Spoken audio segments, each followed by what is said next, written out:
brings you Friday night NBA action.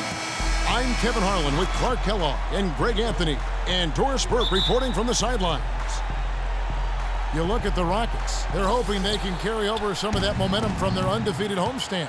This is a special matchup. I mean, we got here tonight. Two rival franchises, a lot of history between the two, and some bad blood. So let's just see how all this adds up in terms of drama.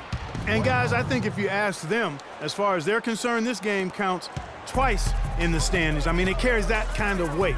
It really holds that kind of significance for both of them. A look at the opening lineup for the Houston Rockets. They've got Trevor Ariza, Thornton out there with Lawson. Then there's Howard, and it's Harden in at the small forward. And one thing that's made such a difference to Blake Griffin's game, the improved free throw shooting. He shot a career-high 73% from the charity stripe last year, the fourth season in a row that he's bettered himself in that category.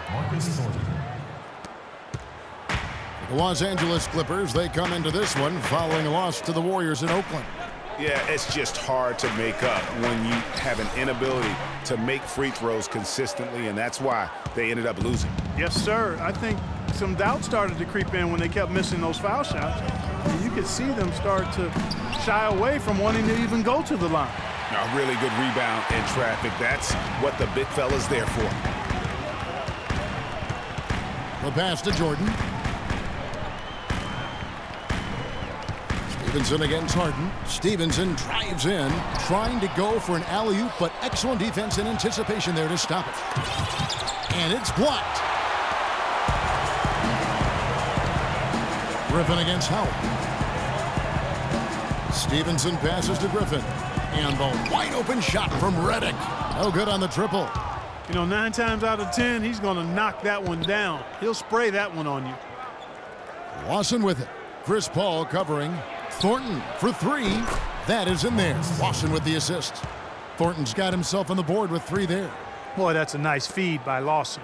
Clippers have gone 1 of 3 from the field to start this one so far. It's Redick on the wing. Plenty of space. Jump shot is good. You can't give him that shot. A few open looks are all it takes to get him in the zone. And the Rockets have lost out on some free agent wars the past few years. They have remained competitive, but you wonder what could have been if they landed or kept some of those big names. Now here's Griffin. Dwight Howard missing his last shot. From 10 feet out, and the rejection by Harden. He kicks it to Ariza. A shot by Lawson, wide open. Off to a good start as he hits his first shot attempt. And with the Rockets, it's no secret that they take a very analytical approach to team building. Greg, you and I have talked about that. And Clark, you know, you wonder if that hurts them in free agency. Well, you know, when your front office makes no qualms about viewing players as simply just assets, it can be a hard sell to a free agent. Boy, the pass there floated up to the precise spot where it needed to be. And no messing around on the finish, huh? He powers it through. Sure didn't waste any time there. And guys, that's an alley-oop I guarantee you we'll be seeing on the highlight reels for the next few days. Paul, right side. And foul called as he misses. He'll go to the line and shoot 2. That is on Ty Lawson. If you look at Chris Paul, you're looking at a guy who really is the standard bearer of point guards. I mean, he can pass, he can score, he plays great defense, he also competes. But what makes him the floor general that all others are measured against, really the instincts and leadership. Catching up on the changes for the Clippers. Smith checked in for Griffin. Pierce comes in for Lance Stevenson, and it's Crawford in for J.J. Redick. Now here's Beverly. He dishes it to Harrell. Here's the screen on the wing. Brewer. Shot from 16. And it's the Clippers with the rebound. Going back to Chris Paul, if you could build a point guard from scratch, Clark, he might be the model. Yeah, I tell you what, you could do much worse than him, that's for sure. One of the very best. 6 times he's led the NBA in steals. Just an incredible all-around player. One of the greatest team leaders, I think, in the history of the league as well. Over the last 2 seasons, he's led the league in assists. You're right. Now, here's Beverly.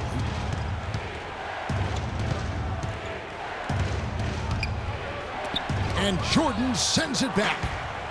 And here we go. Fast break. Paul's got it. Crawford kicks to Pierce. Crawford dishes to Pierce. Another one falls for the Clippers. 32 seconds left to play in the first quarter. Clark, they've been looking out of sync offensively. You know what? A basket here would do a lot for their confidence. Another miss by Houston. And you know what? That's one of those heat checks if he's taking shots like that. Yeah, heat check or not, I don't care how hot he may or may not be. He's not making that one. For the three, and that one's good. Pierce has got 5 now.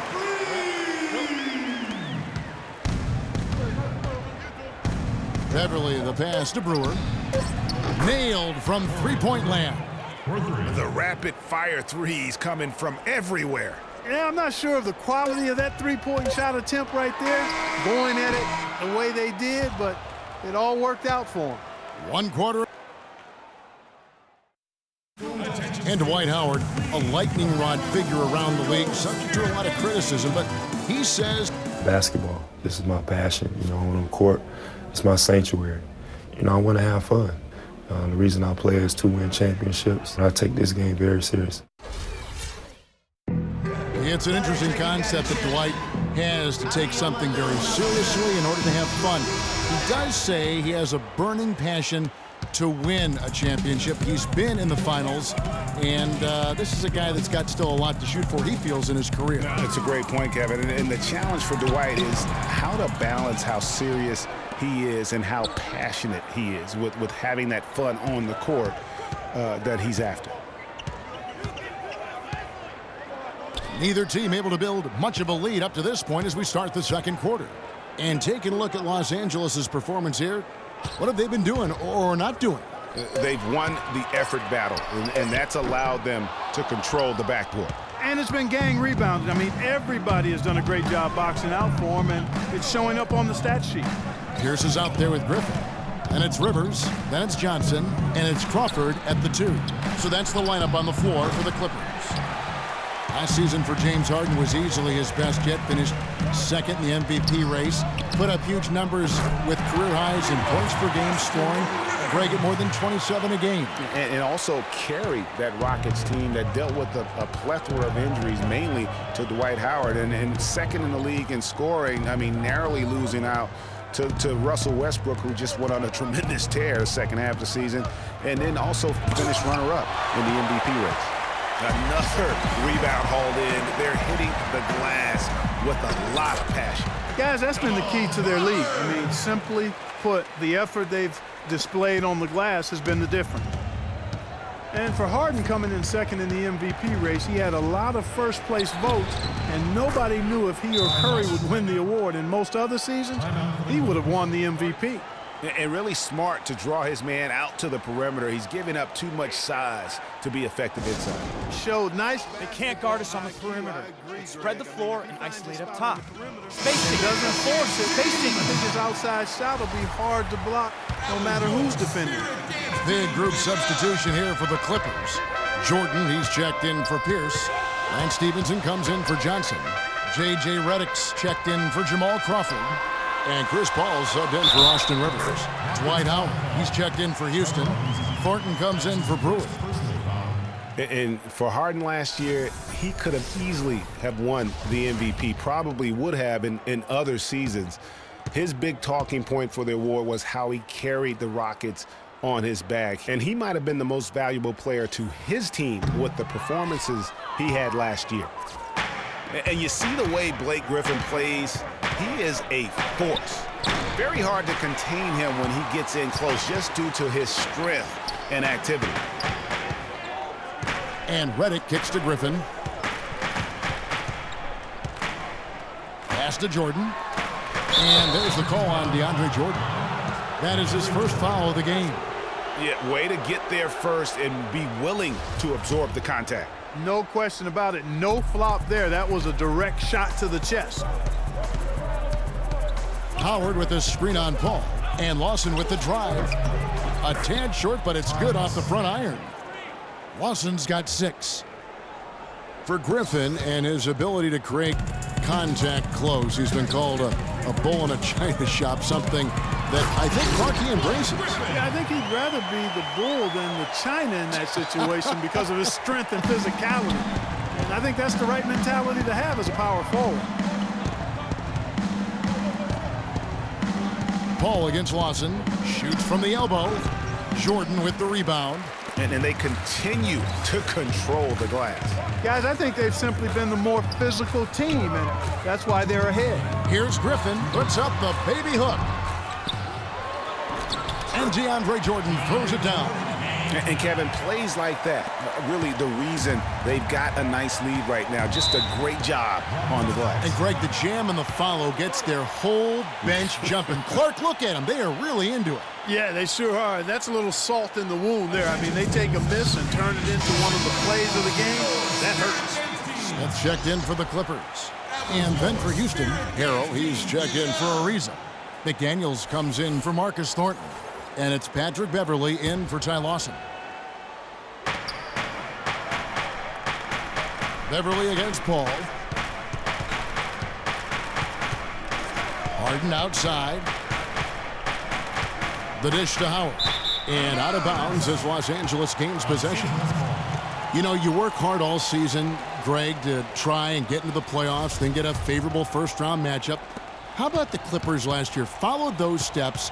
They're rewarded with the first-round matchup against the defending champions of the league, the San Antonio Spurs. And not only were the Spurs the defending champions, but they came in playing terrific basketball down the stretch, which is kind of what they are noted for. And the Clippers, though, did well, even though that was the case. Rockets trail by 12. 1:05 left to play here in the second quarter. Beverly against Paul. In the corner, Harden, just 5 on the clock. No good from outside. Here's the Clippers. They're on a 13-4 run. Redick with the 3. The Rockets pull it in.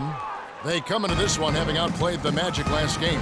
You know, they played well enough to win, but to be honest with you, I just felt like their opponent's defensive performance was shaky at best. Yeah, I'd go along with that, Greg. I mean, the game wasn't handed to them, but they definitely didn't have to work as hard for it as they should have. Clippers leading by 10. Paul goes in from about 19 feet, and he was fouled on the way up. 2 free throws now for him. Wow, he got whacked on that, which shouldn't be much debate there. Blatant contact, straightforward call, simple. The Clippers shooting their 4th and 5th attempts at the free throw line tonight. Yeah, last season, around 71% of the free throws made, and you know what? That has to be a point of emphasis this year. Yeah, as a group, really a dismal year for them from the line last season, guys. Here's what the Clippers are going with right now. Crawford comes in for Lance Stevenson, and it's Rivers in for Paul. Here's Harrell, and fouled hard that time. He'll get to the line and shoot 2. This is his first chance at the line tonight. First free throw is good. 2 shots. And good on the second, so he makes them both. Clippers have gone 6 of 10 from the floor here in the second quarter. Beverly against Rivers. To the paint. Here's Smith. Yeah, that's a tough call right there, and really a tough break for the D. Greg, no problem for me with that call. I mean, he was still sliding right there. The Clippers have gone 4 for 5 from the charity stripe in this one up to now. He hits the second from the line. Harden with it. With 1 on the clock, and that's 2 points on the layup. Harden's got it back down to a single-digit deficit for the Rockets. He clearly had the speed advantage there, and he used it to burn the D for the sweet hoop. Nice play. And that does it for the first half of play. The Clippers on top.